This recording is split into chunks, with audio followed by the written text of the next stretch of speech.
లక్ష్మణ్ గారు, కవిత చాలా clear cut గా బీఆర్ఎస్ బీజేపీ మర్జ్ చేసేటువంటి ప్రయత్నాలు జరిగాయి, నేను దానికి ఒప్పుకోలేదు అని చెప్పేసి ఆవిడ ఒక పక్క చెప్తున్నారు. అండ్ బీజేపీ వాళ్ళు ఏదైతే ఆరోపిస్తున్నారో కవిత ఖచ్చితంగా కాంగ్రెస్ వైపే అవి అడుగులు ఉన్నాయి అని చెప్పేసి వీళ్ళు అంటుంటే, బట్ కవిత వర్షన్ మాత్రం వేరేలా ఉంది. కాంగ్రెస్ పార్టీ అనేది ఒక మునిగిపోయేటువంటి నావలాగా ఆవిడ చెప్తున్నారు. సో మొత్తానికి ఏం జరుగుతుందంటారు? కవిత అడుగులు ఎటువైపు, ఆ బీఆర్ఎస్ పార్టీలో ఏం జరుగుతోందంటారు? ఒకటి, ఆమె లేవనెత్తిన అంశాలు పార్టీలో చాలా కార్యకర్తల్లో గందరగోళానికి అయితే గురి చేస్తుంది. అలాగే పార్టీ ఇమేజ్ కూడా తగ్గిపోతుంది. సరే, ఫైనల్ గా వాళ్ళందరూ రాజీపడి ఉండవచ్చేమో, కానీ డ్యామేజ్ అయితే స్టార్ట్ అయిపోయింది. కాబట్టి అది డ్యామేజ్ ఎంత సులభంగా పోదు. ఒకసారి అభిప్రాయ భేదాలు వచ్చిన తర్వాత పార్టీలో ఉన్న నాయకుల మధ్య అంత సులభంగా అవి సమసిపో. ఎందుకంటే చాలా తీవ్రమైనటువంటి సమస్యలు ఉండటం వల్లనే, అంటే అంతర్గతంగా ఉండటం వల్లనే ఆమె ఎక్స్పోజ్ అయింది. లేకుంటే ఎక్స్పోజ్ అయ్యేది కాదు, చదువుకొని పోయేది.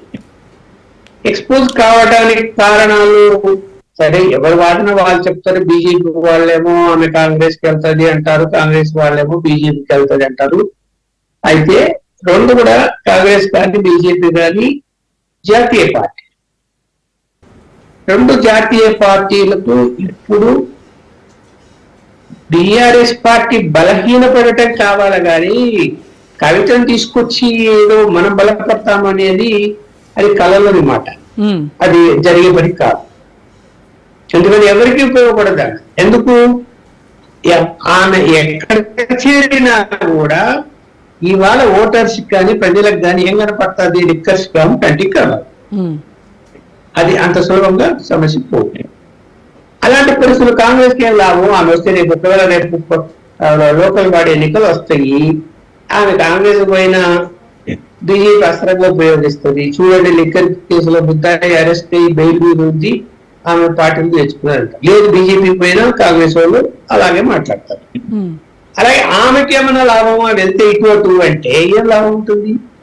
ఒక లిక్కర్ స్కామ్ లో ముద్దాయిగా అరెస్ట్ అయ్యి బెయిల్ మీద ఉన్నటువంటి ఆమెకు బీజేపీ ఏమి చేయగలుగుతారు? ఆమె తీసుకొని ఏమీ చేయలేదు.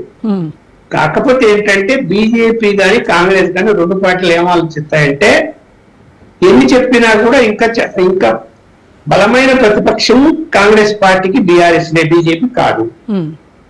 కాబట్టి కాంగ్రెస్ ఏం ఆలోచిస్తుంది?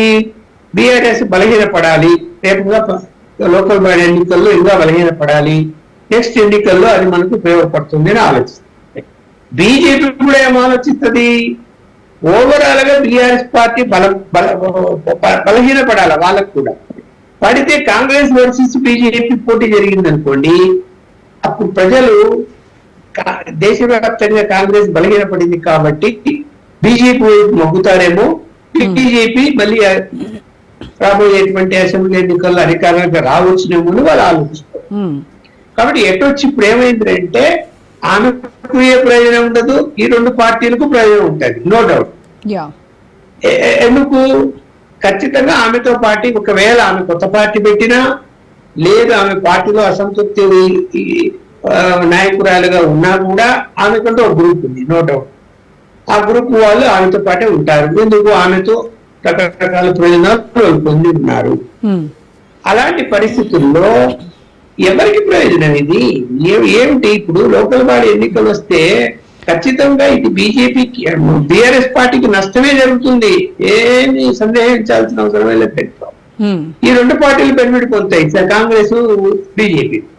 అందరూ వాళ్ళు తీసుకోరు, ఆమె వెళ్ళదు. ఆమె కూడా చెప్పేసి చెప్పారు కదా, కేసీఆర్ బీఆర్ఎస్ పార్టీకి నాయకత్వంలో పనిచేస్తాను, నేను పార్టీ లేదు అని చెప్పారు. ఇక్కడ ఒక ముఖ్యమైన విషయం ప్రస్తావించారు. ఆమె బీజేపీతో పొత్తు పెట్టుకోవాలనే ప్రయత్నాలు జరిగాయి, నేను వద్దన్నాను అని చెప్పింది. అయితే ఎప్పుడు ఇది? అసెంబ్లీ ఎన్నికల ముందు బీజేపీ బీఆర్ఎస్ పొత్తు పెట్టుకుంటే ఎలా ఉంటుంది అన్నది ఇరు పార్టీల మధ్య కొంతమంది నాయకులు చర్చించిన మాట వాస్తవము. అది ఆమె చెప్తున్నది. ఇప్పుడు ఇది బీజేపీ మేము పొత్తు పెట్టుకోవాలని అనుకోలేదంటే ఎవరు చెవురప్పుడు పెట్టుకోవాల్సిన అవసరం లేదు. అప్పుడు చర్చలు జరిగాయి. కాకపోతే ఏంటంటే కొన్ని బీజేపీ నేషనల్ పార్టీ కాబట్టి పార్టీకి డ్యామేజ్ కాకుండా ఉండే విధంగా ఉంటే పొత్తు పెట్టుకునే ప్రయత్నం చేస్తుంది. కానీ పార్టీకి డ్యామేజ్ అయిపోతే పొత్తు ఎందుకు పెట్టుకుంటారు, పెట్టుకోరు కదా. అవన్నీ వాళ్ళు ఆలోచించుకున్న తర్వాత అది మధ్యలో ఆగిపోయింది. మళ్ళీ ఎవరికి వాళ్ళు పోటీ చేసుకున్నారు. అయితే ఏంటంటే ఇక్కడ ఒక అనుమానం ఓటర్స్ ఏమొచ్చిందంటే అసెంబ్లీ ఎన్నికలప్పుడు బీసీని మేము ముఖ్యమంత్రిని చేస్తామని బీజేపీ ప్రకటించి అన్ని స్థానాలకు పోటీ చేసి చివరికి 8 స్థానాలకు పరిమితమై అత్యంత దారుణంగా హైదరాబాద్ సీట్లో రాజాసింగ్ తప్ప అన్ని సీట్లు ఎంఐఎం వదిలేస్తే మిగతా అన్ని కూడా బీఆర్ఎస్ పోయాయి. ఎందుకు పోయాయి అంటే ఇక్కడ కొంత బీజేపీ నాయకులు కొంతమంది మీద అనుమానం. ఏమని, అసెంబ్లీ ఎన్నికల్లో మేము ఎలాగూ గెలవలేం, మీకు సహకరిస్తాం ఇండైరెక్ట్ గా, మేము ఏది ఈ యొక్క క్యాండిడేట్ల సెలక్షన్స్ లో బలహీన వాళ్ళని సెలెక్ట్ చేస్తాము, మీకు ఉపయోగపడతారు, పార్లమెంట్ ఎన్నికల్లో మాకు సహకరించండి, మీరు కూడా బలహీన అభ్యర్థులను పెట్టి మాకు 10 సీట్లు మినిమం వచ్చేటట్టు చేయండి అని చర్చలు జరిగాయి అన్నది ఇప్పటికీ అనుమానం ఉంది. ఎందుకంటే సీట్లు మొత్తం ఓడిపోయారు రాజాసింగ్ తప్ప. ఎందుకు ఓడిపోయారు మరి? నేను దీనికి మన మిత్రులు ఒప్పుకోకపోవచ్చు. నేను హైదరాబాద్ ఓటర్ని, నేను పోలింగ్ కేంద్రానికి పోయాను, లేటుగా మధ్యాహ్నం తర్వాత పోయా. అప్పుడు ఓటర్స్ ఎవరు లేరు.